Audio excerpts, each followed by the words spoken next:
Hi, this is Jeff from Trauma Type, formerly the INTJ equation. I'm doing a little bit of a brand change. Sorry if anybody's watching and we're a little bit late. Read the title above, and that probably pretty self-explanatory. My bad. That's okay. I'm joined by Kim.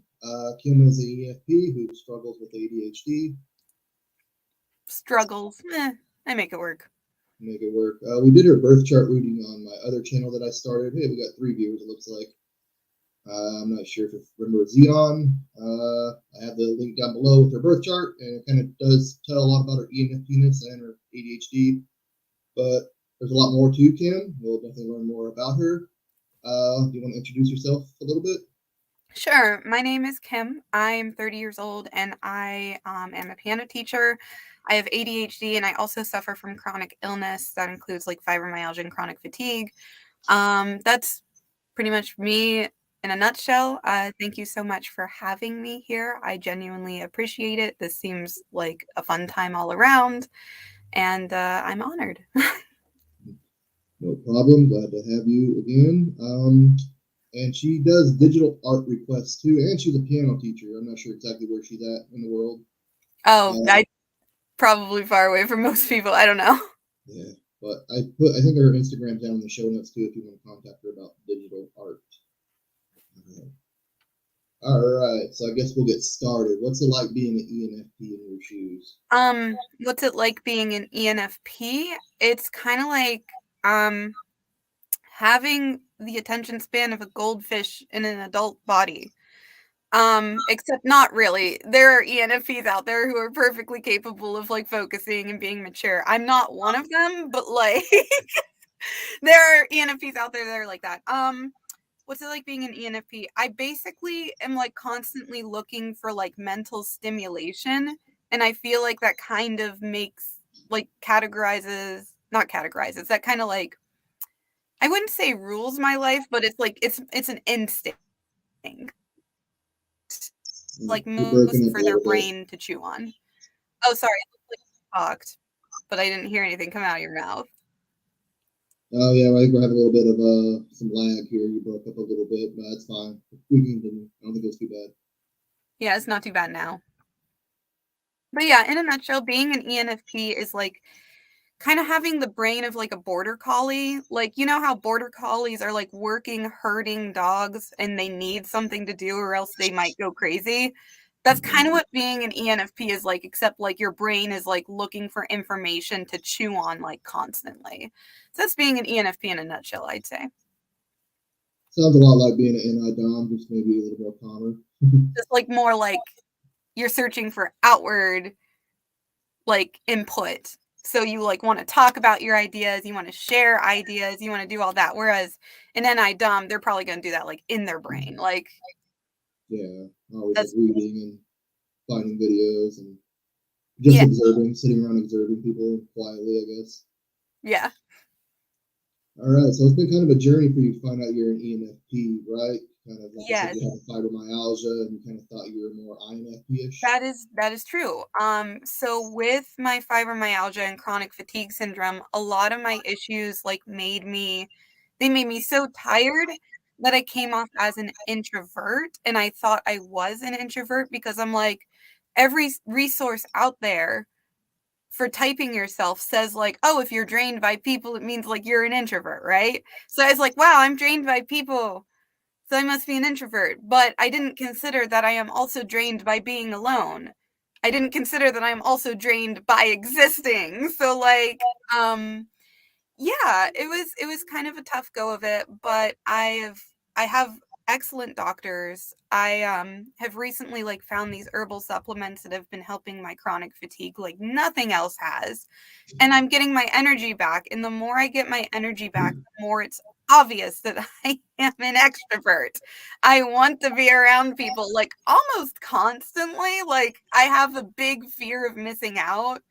Like I want to get my grubby little goblin hands into everything. So, yeah, it's pretty obvious that I am an extrovert at this point, but before I was almost certain I was an INFP. For instance, I have a book right here that says productivity for INFPs because I thought I was an INFP and I was like, I'm so disorganized. What do I do? Turns out I'm an ENFP. Also, pardon me if I'm like fidgeting. Um, I do have ADHD and I'm wearing a wig. Cause why not? And the hairs keep getting in my face. Like, Yeah, there we go. ENFPs like wigs and doing weird things with their hair, that's for sure. What was that? I said NFPs like wearing wigs and doing weird things with their hair, Oh, that's it's for like sure. not only do you get to express yourself and like have fun, but it's also less work. You can just put on a hair hat and look fucking great. Sorry, I shouldn't swear, but you can look like bam slam and bootylicious and like zero effort. I love wigs. Like, All right, we already got a question from the audience. I guess we'll go ahead and take it. okay. Let's get on this. Let me see. Show. There we go. Oh, I can't. Hi, what's the Haven't name of done this in a while. Tune in the 8th. Hi, what's the name of illness and what are the supplements that helps? the two chronic illnesses I have are chronic fatigue syndrome and fibromyalgia. And the supplements that helped me the most, like more than anything than any doctor has ever given me. No flack against my doctors. They're lovely, but they're called reishi mushrooms. And turkey tail mushrooms. I take those two things together. I can write down the name in the chat here real quick here. Reishi mushrooms and turkey.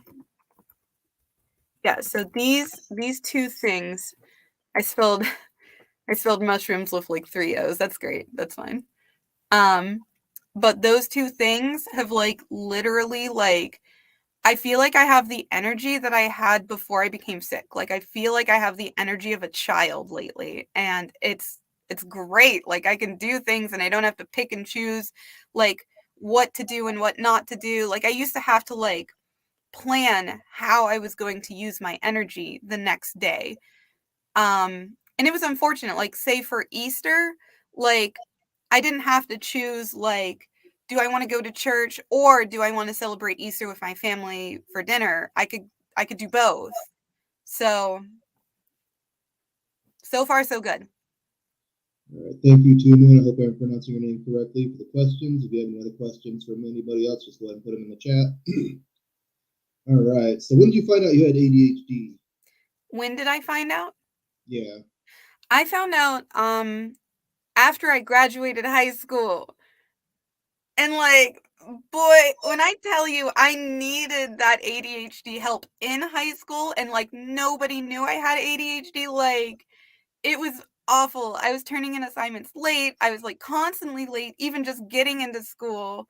I needed that support and I did not get it in high school. So that was very unfortunate for me. But after I graduated high school, I was just like, okay, I'm pretty sure something is up with me. Like this was before I knew I had chronic illness. This was before I knew I had ADHD. This was before all of that stuff. So I went to a psychologist and I was just like, maybe test me. And they're like, you have that vibe, don't you? And I'm like, yeah, this is why I'm here. And they tested me for ADHD and it's pretty severe. Like they listed out like a string of numbers at one point during the official testing to test me for ADHD. And they're like, okay, tell us the numbers we just told you as far as you can remember. And I could only remember like the first 3 numbers out of like this big long string. And they're like, okay, like writing down information. They're like, okay, just curious. It's fine. Um, so I found out a little bit after high school, kind of like my first year of community college. Okay. Yeah, definitely probably been. Okay, I don't like that view. But cool with that. Been a while since I've done this, so Close I up. apologize. How's it going? All right. And for those, I was very dismissive of ADHD until my son definitely started showing symptoms. So I apologize for anybody's feelings that I trampled on, which INTJs often do. Well, So you didn't think it was a thing. Like it makes sense. It didn't logically make sense to you at the time. But yeah, it exists. Like yeah. I it's out mean, there. I knew it existed. I just thought it was overblown. Like all the get things going types, like ENFPs, ESFPs, ESFJs. ENTPs, they all seem like they have ADHD, and it probably comes through to an extent. Any dom definitely like Yeah, makes it like more obvious, but for instance, my fiance is an ENTP and he does not have ADHD. And so he can go out into the world and like accomplish things that I like have a really difficult time accomplishing. So any DOMs do exist out there that don't have ADHD, but it's more likely, I feel like, to show up in any DOMs. Like, yeah. My son, I'm pretty sure he's gonna be an ESFP, and it's been pretty rough oh, for the last year or so. yeah. When Yeah, did your oh, go sorry, ahead. go ahead.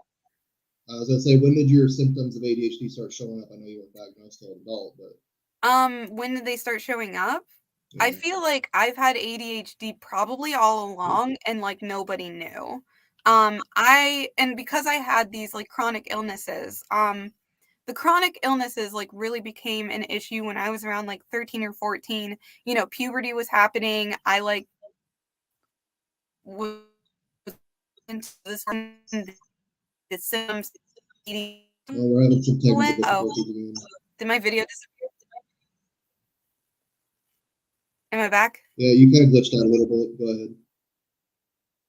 You kinda glitched out a little bit Yeah. too, because your mouth moved like those old Japanese movies, but no sound came out. Yeah. It is Mercury retrograde, and some fishy stuff's been happening with technology lately for me, so it always does. That's fair. What a convenient time for us to pick to do this during Mercury retrograde, but oh well. It happens 3 or 4 times a year for 3 weeks at a time. If you count the Oh, retro shade, as they call it, another 3 weeks there. oh wow. I So did not like know 4.5 months out of the year, what can you do? You can stop your life, you know. that. Like, just kinda take a breather, like, Yeah. um, what was the question again? I don't know. I think I have ADHD too. I don't remember. Oh, like when you first started showing symptoms, like when you were a Oh, kid. yeah. I'd say, like, I've probably had ADHD since I was, like, a wee tot, because even when I was a kid, I was, like, very distractible, very, like, you know, had a difficult time regulating my emotions, which is a big, like, thing in ADHD, like, having difficulty regulating those emotions. Um, I think there's, like, a thing called what is it? Like, something reactivity. It's like when you're extra sensitive to criticism, that's like an ADHD thing too. But yeah, I think all along I had ADHD, but it started really, really being prevalent when I was like maybe 13 or 14, and all of my chronic illnesses started like kicking my butt. And then the ADHD was like, well, might as well become worse too, because that's cool of me. So, That's fair like that, right? yeah. Yeah, that's a pretty odd dichotomy. It's like chronic fatigue, tired to overstimulation. I don't know. Kind of like, did you have like a battle within you that was kind of ripping you apart in a way, or In a way, yes, because it's like my brain was overactive and like in that classic ADHD way. My brain was like a border collie that had been locked in a room and not given a job. Like my brain wanted to go out. My brain wanted to get, like I said, my goblin little hands into everything, but my body wouldn't let me. So like I had to, like I said, I thought I was an introvert. I kind of had to cope. I feel like I had to develop my other like MBTI functions like really early on. Like I had to develop that FI. I had to develop those like introverted functions because I had no choice. Like I was just laying in bed so fatigued and feeling like my muscles were made out of lead that like my body wasn't functioning. So, yeah, it was an internal struggle and an internal battle. Um, and I definitely wouldn't wish that life on anybody.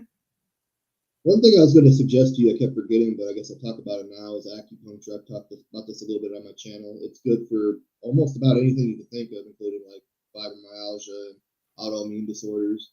Yeah. I personally get it for, well, I've got it for depression, anxiety, What is it? acupuncture. Oh, acupuncture. Yes, I did try that. Like I said, I tried most everything until I came across reishi mushrooms and turkey tail mushrooms. Like I tried changing my diet.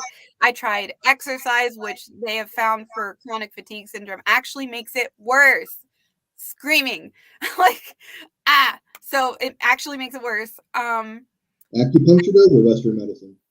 Oh, no, exercise for chronic Oh, fatigue syndrome. If you try to push through that fatigue and you try to exercise, you will experience what is known as post-exertional malaise, which means anywhere from like a few hours to like 48 hours later, you will get like even more fatigue. You will get like symptoms like of just illness. You won't be able to leave bed.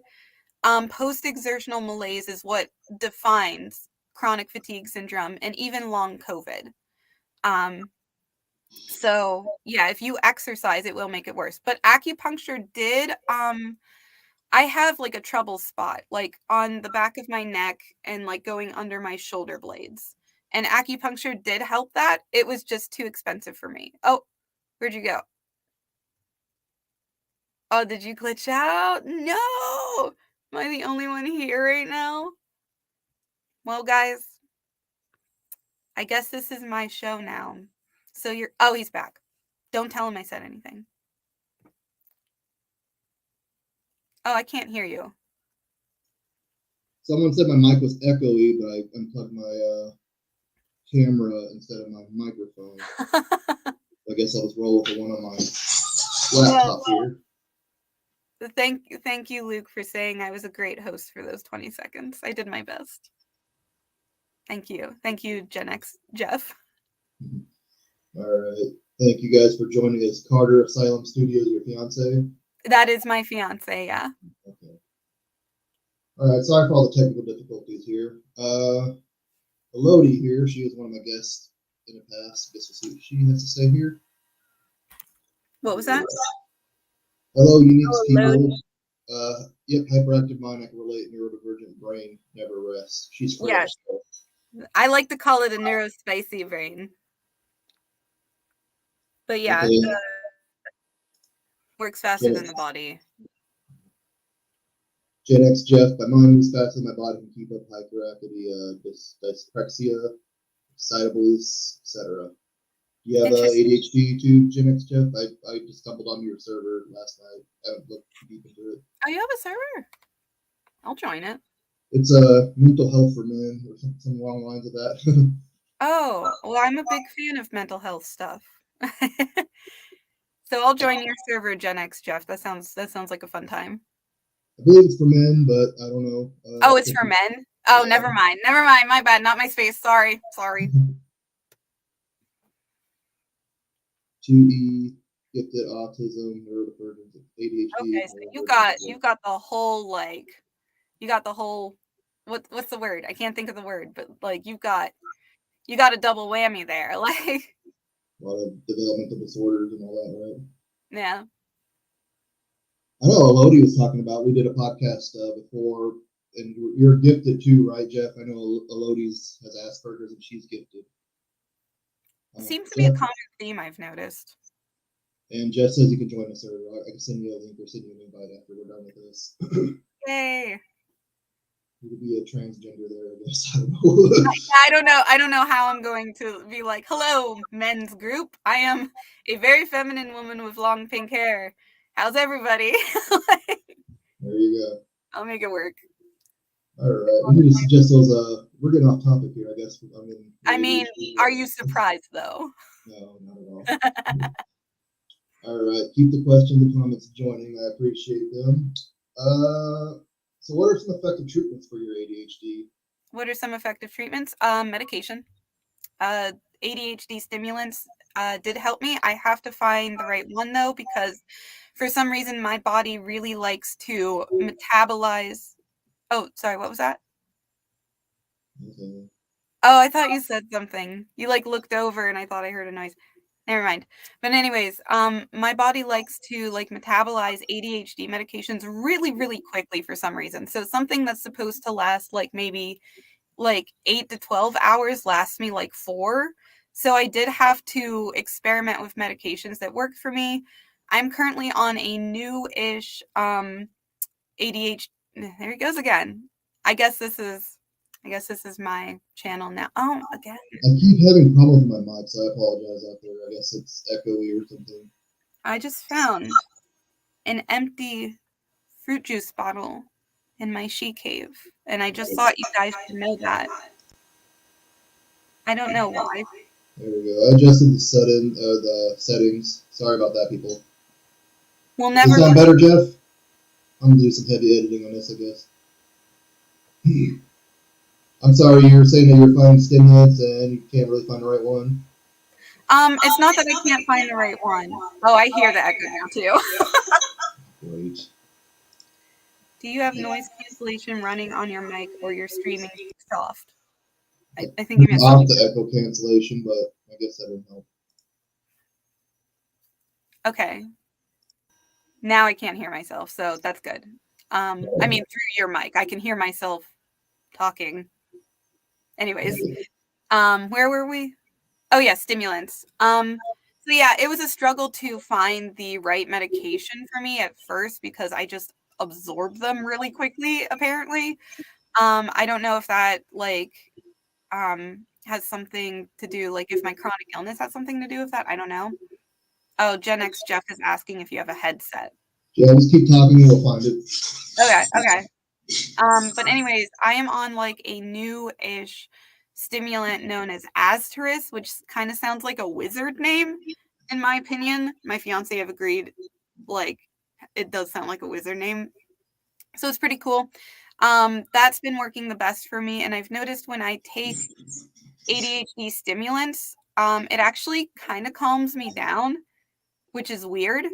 Like like you have ADHD when you take a stimulant and it makes you feel like you want to fall asleep.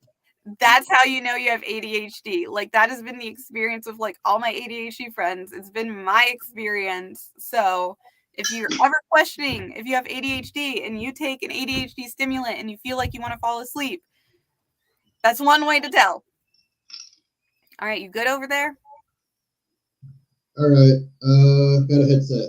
Let me know if the echoing continues. Apologize for that. All right, I got to talk to you more about the stimulants and stuff afterwards because I started my son on guanfacine. I'm really trying to avoid. That's a good one. That's like a non-stimulant, right? Like it's a I have some students that I teach that are on guanfacine, and it really helps them from what I have like experienced in teaching them. So hopefully that works out for him. It isn't. It's making him fall asleep too much in class. Okay, so you probably need a stimulant then, which I can understand. There's definitely some controversy surrounding that for children specifically. So that is entirely your choice. Like I know not everybody is comfortable with that. Yeah, I used to do case management for kids with behavioral health, and there's this one kid. I don't know if it was ADHD. He's definitely gonna probably have antisocial personality disorder when. Oh, okay, that's pretty severe. Older, but he was on one of the stimulants. I think it was Ritalin, and it caused him to have like a bowel obstruction because he lost his appetite and he had to get like emergency surgery and all that stuff. So Ooh, that's scary because I do know the stimulant I take right now does squash my appetite, but like I've weirdly been gaining weight, so I don't think it's an issue. But like it does squash my appetite during the day, and then at the end of the day, I become starving once it wears off and I eat like literally everything. So it's probably like not the best like schedule like for eating. Like you should have your blood sugar level like relatively even throughout the day, and I imagine mine is not. So I gotta fix that. It's all trial and error thing, especially with ADHD. It seems like something that worked one week and doesn't work the next week. That is very true. It could be incredibly frustrating, actually. Like, sure, I always had like that was like one of the best things I always had in my focus. So it's kind of like a strength in me. So yeah, that's one reason I was so. it's definitely a gift. Like, you definitely. think ADHD is a gift in a way? What was that? The benefits of it? Do you think ADHD is a gift in a way? Is there any benefits to it? I mean, there are good things and bad things about pretty much anything. I feel like having ADHD does make me a little bit better at figuring things out on the fly, like improvising, reacting like in the moment, working under pressure. Weirdly, it's like the more pressure there is to do something, generally the better I will do because that adrenaline helps me focus. So if it's like a high pressure situation, if it's like an emergency, I'm actually really good in an emergency, it calms me down. Like I get this laser focus in an emergency, which is really weird. And I kind of wonder like what the mechanisms of that are, like how that works exactly. But there are definitely benefits. There are gifts. Like, they say like if we still lived in a hunter-gatherer society, that ADHD would actually be a benefit because it would make you like a better hunter, right? Because you notice it's like you notice too much sometimes. Like you notice like right now I notice I can hear the electronics like plugged into the outlet. Like I can hear that and it's a little distracting. Like I feel like ADHD is the inability to control your focus and like what you focus on, not necessarily a lack of focus, if that makes sense. Yeah, yeah. I mean, that's kind of what NE and SE kind of is. I Mhm. mean, really, like they get accused because they sit there and can't sit in the classroom for 6 hours a day and focus. That's one reason like I really hate my son because the school's really set for SJ environment. It really is. It's like a one type fits all situation, except it doesn't fit everybody. It definitely didn't fit me. School, I did terribly in school. I think I got an F like in every math class I ever took. And like if I had had the appropriate support, if I had had like accommodations, I probably could have done better. But it didn't hold me back. I still teach piano. I still do art. I still do everything that I was going to do anyways, even though I got F's in math. So I lived. Yeah, you seem to do it pretty well for yourself. Mm. What age did you start learning piano? My son was kind of showing interest in Um, watching YouTube I videos. I had an interesting relationship with piano. I like took it for a few years, like when I was 8 years old. And then I mostly played the flute for like 10 years, right? And then my mom, she had this music studio and she was just like, "Hey, I need piano teachers." And I'm like, "Mom, I haven't taken it since I was 8, right?" And she's like, "Kim, you're really, really good with kids. And these like piano books for teaching like 6-year-olds are incredibly easy to learn. You can learn it in a day." And so I did. I learned it like in a day. And now I teach like 6-year-olds piano. And I am like slowly improving my piano as I go along. Like as I like get more advanced students, I like learn the songs and I'm like one step ahead of them. But I didn't take piano as long as I did take flute. But piano sells better. So Yeah, I think a lot of guys don't want to play flute. oh, what was that? I think a lot of guys like I'm not playing flute. No way.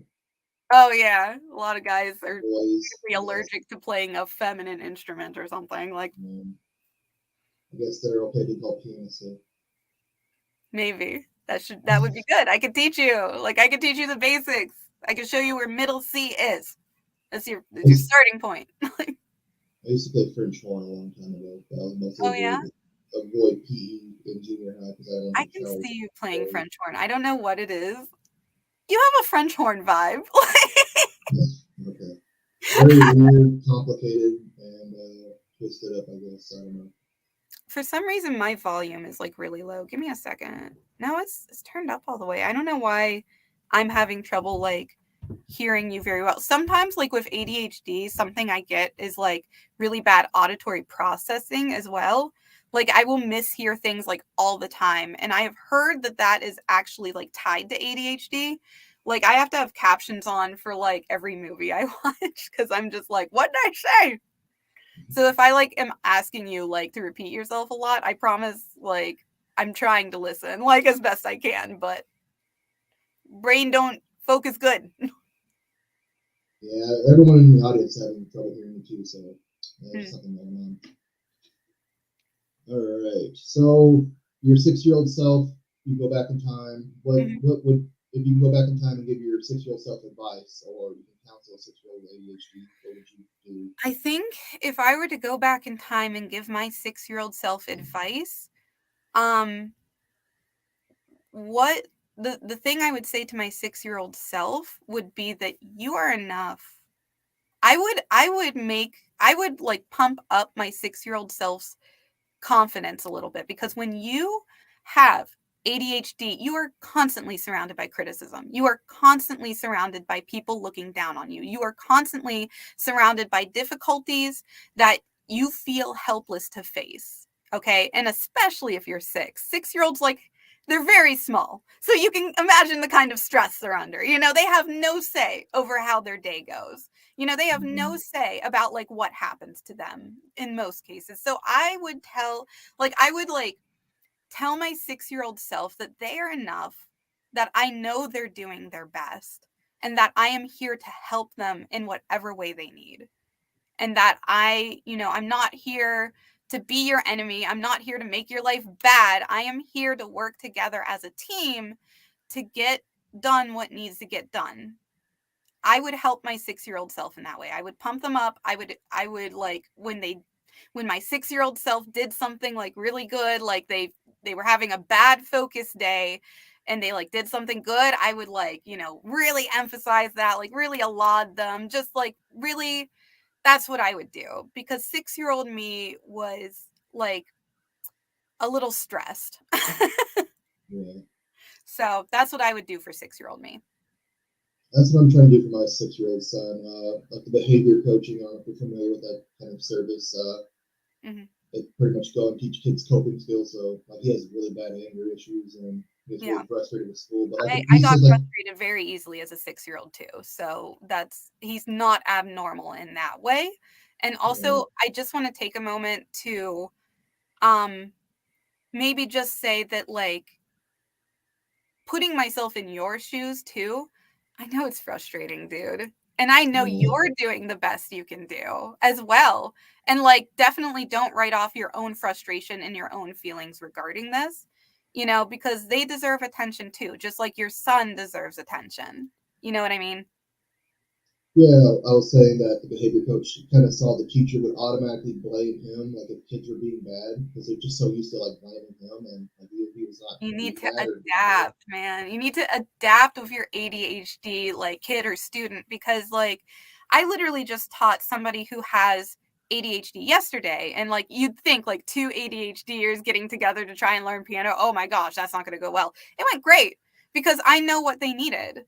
And they were having a bad focus day. The dad kind of kept coming in the room and being like, pay attention, do this. I could tell dad was like stressed and he was like kind of at his wit's end. And I said, okay, let's like take a second, take a couple steps back. Can we get a fidget toy for, student here? And once he got that fidget toy, he was able to do something with his hands, keep his mind a little occupied enough that he could hear what I was saying. And the Mhm. lesson went a little bit better after that, even though he was having a bad focus day. So when you're teaching an ADHD student, you need to be flexible. You need to like work with them, not against them. If they are like, constantly changing the subject, if they're interrupting you, it is not within their control. They cannot control their attention right now. And they're trying to communicate to you that they're having a hard time focusing. And so you need to Yeah. work with that, not against it.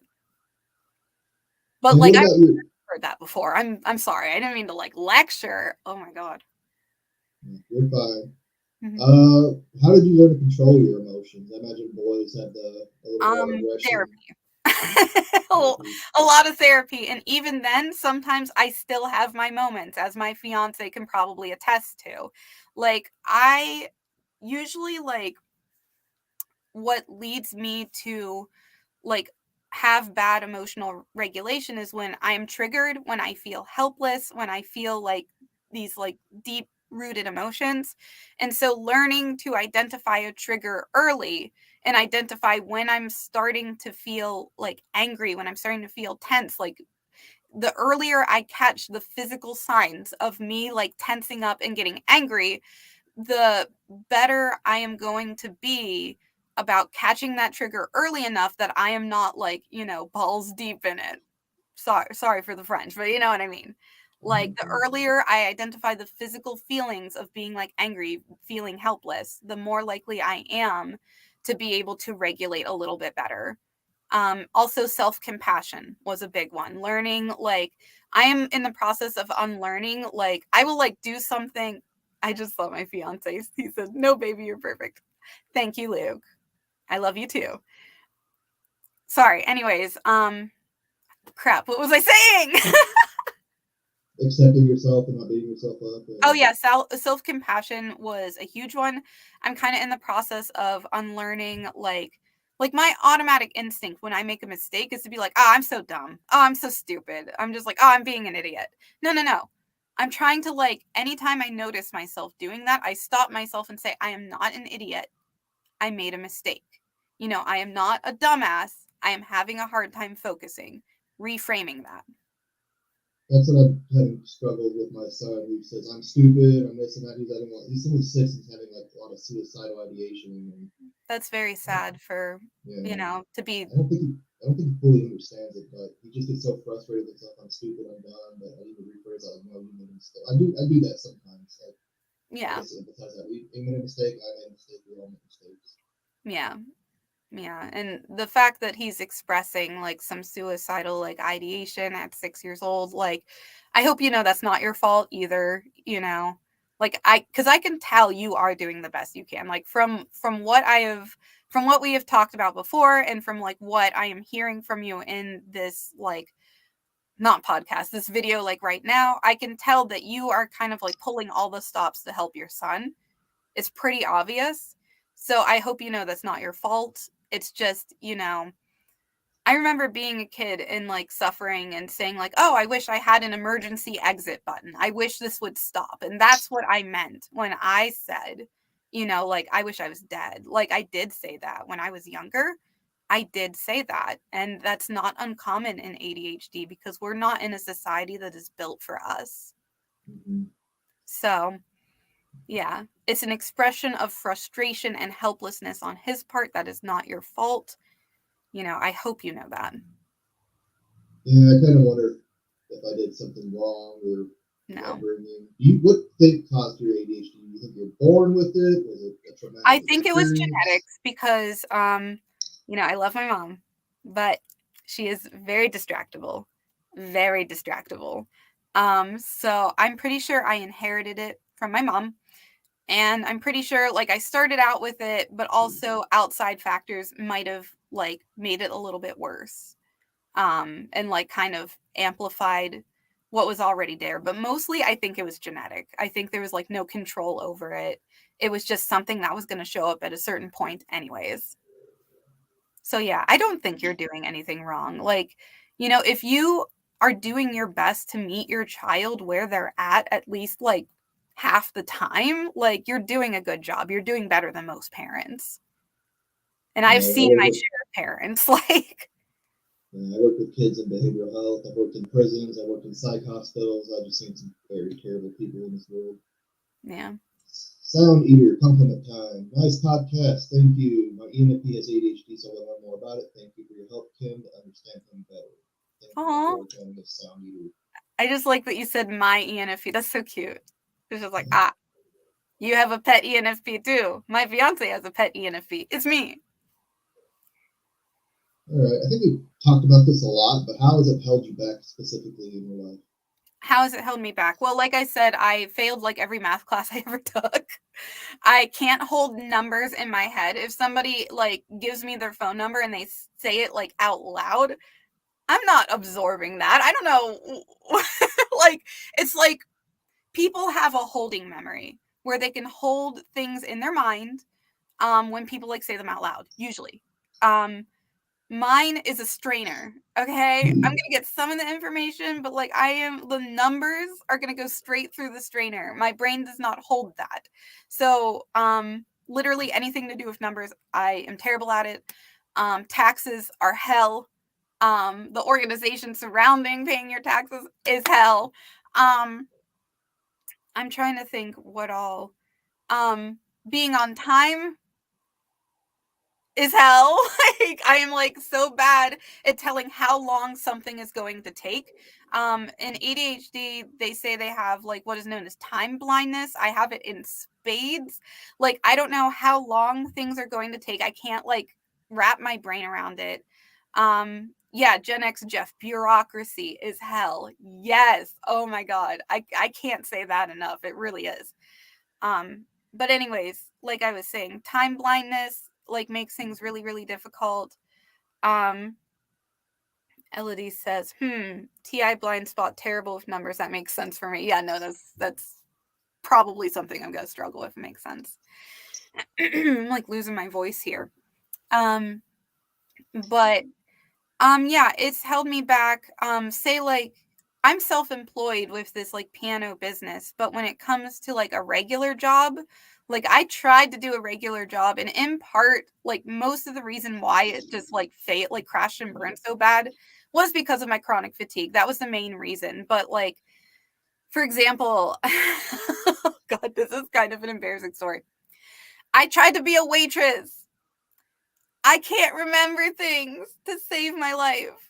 People would give me their orders. I would forget them as soon as they said the order. I would get distracted talking to people about their lives instead of taking orders. I got fired. I got fired pretty quickly from that one, and I kind of took it in stride though, because I was like, yeah, this was never going to work for me. Like, but yeah, those are just a few examples. It makes anything like organized and like that needs to be done in a timely manner incredibly difficult. Like incredibly difficult to near impossible without some sort of help. So I can definitely see that, especially when we were late starting this meeting. I know you probably couldn't help it. You had to go get your meds, you said, but the meds help a little bit. The meds help me focus a little bit. Like for instance, like I have the medication right now. This conversation's going pretty well. I feel like without the medication, I'd be like daydreamy, losing my train of thought, like getting distracted by like the things around me, like this dinosaur. I did just get distracted by it, didn't I? Yep. I do the same thing. Like my NI is just like notorious for daydreaming. So Yeah. and like something my guest would say, and I was like thinking about it, and I forgot what did you say? I'm sorry. Yeah. Yeah. I do that sometimes. It's exactly like that. But yeah. All right. Well, I don't know. Have you had much experience with INTJs? Have you ever met any? I've met a few INTJs. I believe my father is actually an INTJ, and he definitely. I remember growing up, and I could sense like my father is actually the kindest man I know. He's one of the nicest people like I know. Um, but I could tell he was just kind of like, I wonder why she's struggling with this. Like I could tell that he was maybe thinking that. Um, but yeah, my father was an INTJ. My one like best friend was an INTJ. I kind of haven't talked to them in a while. I should like check up on them. But I do have experience with INTJs here and there, and I gotta say, like the synergy between INTJs and ENFPs are like it's great. Like I love my friendship with my INTJs because they're just like I don't know. It's like most people don't know how to herd cats. I feel like an INTJ could herd a cat, maybe. Like, and I'm the cat. It's me. Like, but yeah, like INTJs help keep me on track. They help me like logic out things. Like, they're great. What makes you think your dad's an INTJ? He's a computer programmer for one. He could be INTJ or INTP. I do have difficulty distinguishing the two, even though they have two completely different functions. On the outside, they can kind of look the same, but how they think is like completely different. So he could be an INTP or an INTJ, but I had him take a quiz. I was just like, Dad, you got to do this. It's my special interest, dude.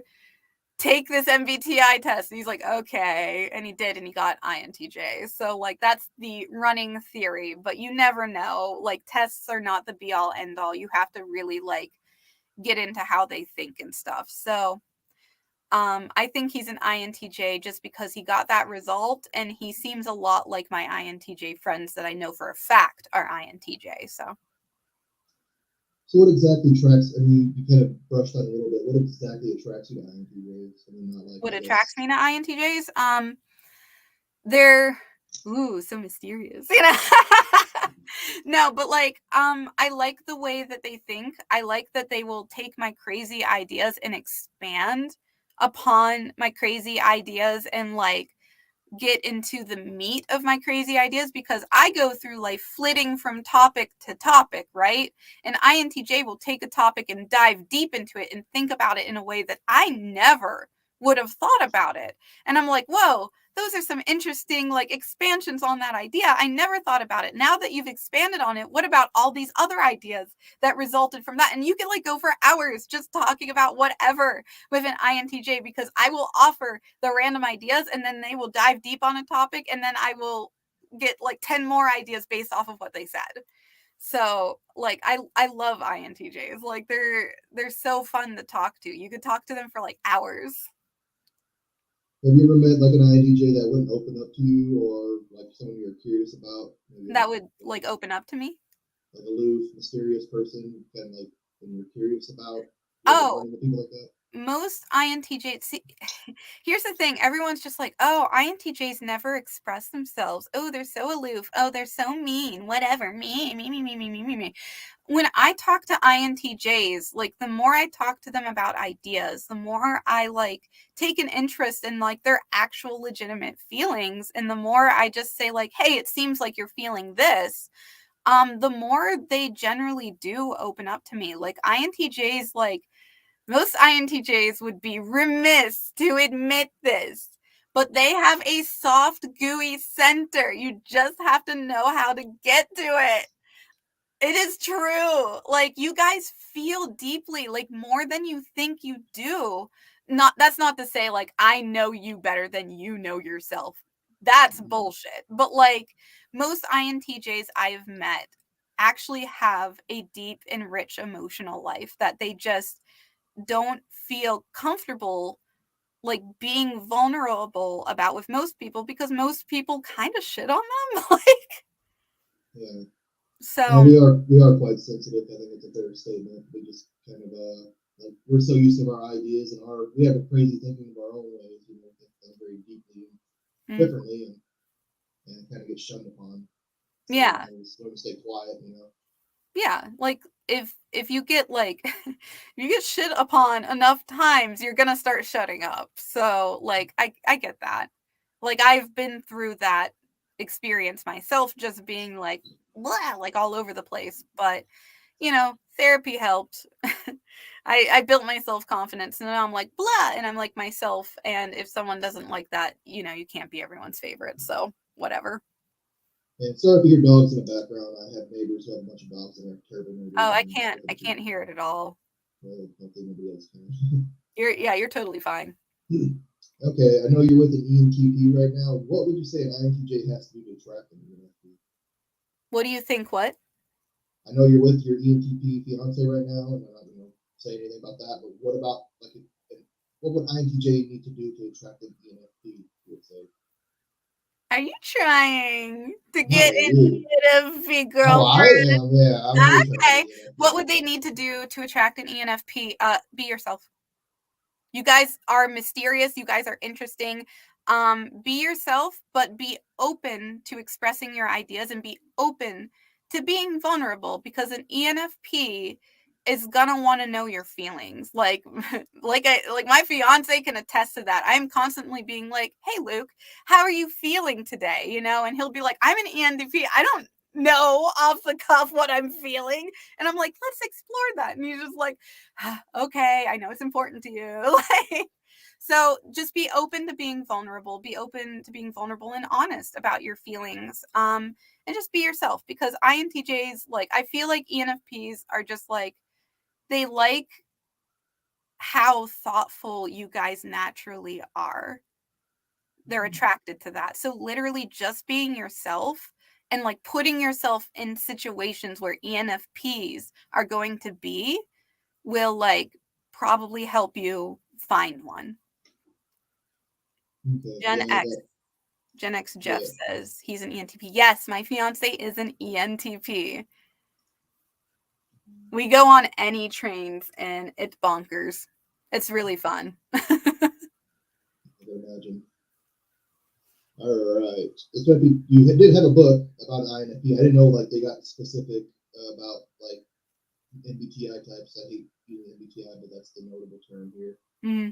I forgot what it was, like productivity for an INFP. It's productivity for INFPs, but it's like a collection of like tips and tricks rather than like a front to cover novel that has like very clear guidelines. You can tell an INFP wrote it.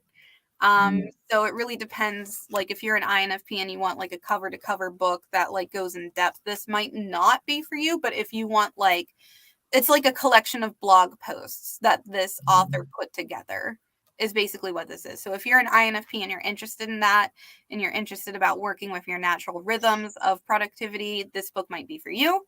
It's called Productivity for INFPs by Amanda. I hope I say the last name right here. I don't know if you can see that. Linehan? Linehan, I think that's what it is. So that might be for you. If you're an INFP and you're kind of curious about that. Oh, hi Matt Rose. Sorry, I just saw my friend's here. My friend is here. That's all. Oh, you know, oh yeah, we did the thing together on the channel. Yeah, I remember him. He's been on the server for a while too. You know? For a little bit, yeah.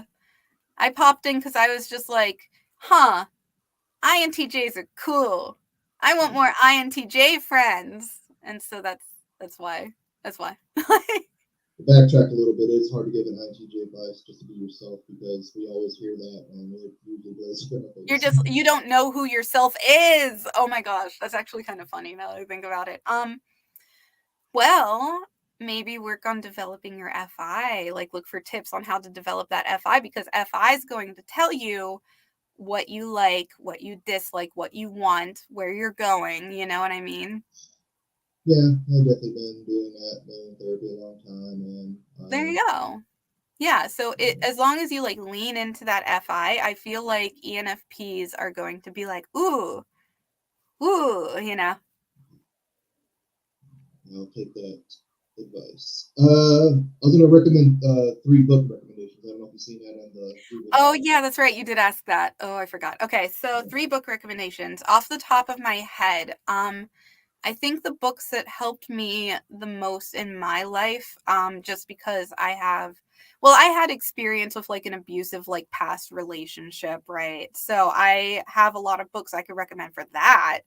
And I have a book on like herbal supplements that like really like that's where I found reishi mushrooms and that's how I treated my chronic illnesses. So, The Lost Book of Herbal Remedies would be like the first book I would recommend. Second book would be Attach, the new like science of adult attachment. It's not new, but they said that is a flashy title, I guess. That really helped me out in learning what my attachment style was and how I can best, like, like what the best type of person for me is and what I should be on the lookout for. Um, I from my past and from like my abusive like past relationship, I had like an anxious attachment style. I think nowadays it's more secure just due to the influence of my fiance in part because he's a very secure person. Like he, had like a good family life, so that influenced me a lot. But when I was starting out dating, I had an anxious attachment style like you wouldn't believe. Like homegirl was needy. So like I had to like I read that book and I learned like, okay, it's okay to need reassurance. Like it's okay to want to be taken care of. But if you get that book, you can learn like things you should do if you have an avoidant attachment style, things you should do if you have an anxious attachment style, what you should do if you have a secure attachment style. Like that's a very good book for that. So Attach, the new science of like adult attachment styles. And then there's one more book. It's by Brené Brown. I don't know if you've heard of her. I can't remember the title of the book, but it's all about like how shame works and how to overcome shame. And it's very eye-opening and it's very good. I'll have to remember that book, but I could write my book recommendations down somewhere like maybe in your server. Would that work? Yeah, I know. you can do it. I got to put in the show notes. I think Brene Brown is an INTJ. It's been a while since I looked into Oh, it. she's an INTJ? I didn't I know believe that. so. She's like the bomb diggity. I love Brene Brown. She's great. Yeah, very cool. So yeah, those are my Yeah, 3 book recommendations. I will like give you like the titles and the authors, and then you could put them in the description later. cool. Will do. Okay. What would you like other people to know about ENFPs, yourself, ADHD? Um, And, I'd say, you know, if we're constantly interrupting, if we seem like we're not listening, if we seem like we are being disrespectful, be patient. You know, when it comes to ADHD, we can't control that. We are doing our best. And if we like leave a mess behind, if we like do these things, be patient, but like be willing to like work with us to help us. I mean, you don't, obviously, you're not responsible for how someone else like lives their life, but like, all I'd say is just be patient. We're doing our best. We really are. Like we're trying. So be patient. that's my that's what I want to express. Matt says That's true, hello. Jeff. I just saw that. He said some of it is cultural, such as cooperative overlapping. That's very true, actually. Um, but yeah, just be patient. That's my advice. Or like Yeah, my what I want people to do in general. yeah, patience is a virtue. Yep. Is there anything you'd like to know about INTJs in specific? Um, how do you guys like keep how do you guys like keep your I don't want to say keep your focus because you probably can't control that. You just focus and you just do it. Like it's just natural. But I mean, like, how do you prevent yourself from getting discouraged when you are on track to like a goal? Like, how do you keep from getting discouraged along the way? Like when you face setbacks? I think that's good. A good question. I definitely get discouraged a lot. I think a lot of it's upbringing. I'm very unhealthy. A lot of Mm, mental illness myself. Discussed a lot on this channel as INTJ equation. That's why I named it trauma type because yeah. I focus more on trauma rather than INTJs and everybody, not just INTJs. Mm. I think you just got to learn to. I think NI is kind of prophetic in a way. I They think kind of what? anything prophetic, kind of like it can tell the future in a sense. It's like Like I they think, can sense what's going to work out and what's not. yeah, yeah. I mean, I don't know if it's exactly like looking through a crystal ball and that sort of thing, but I Hmm. think our thoughts, what we think of, hasn't happened yet, and we Hmm. can make it happen. I think in that kind of sense, kind of like manifestation in a way. That's a really good and like visualization and like confidence are definitely two awesome traits to have for accomplishing your goals because I've found that when I like make a goal, I get discouraged very easily but that's probably in part due to my like nature. Like I just want to have like constant like instant gratification, right? Like that's what I crave, that's what my brain wants. It wants that dopamine. Mm-hmm. So if something doesn't work out and I get that like sudden drop off of dopamine, right? I'm going to like want to give up like really easily because I already don't have enough dopamine in my brain. So to have that drop off suddenly is very discouraging, I think, to someone with that type of brain whose brain works that way. So I've always wondered how INTJs are able to like make goals and stay on track and like not get discouraged when things go wrong. You know, like a lot of INTJs I've met, like things will go wrong.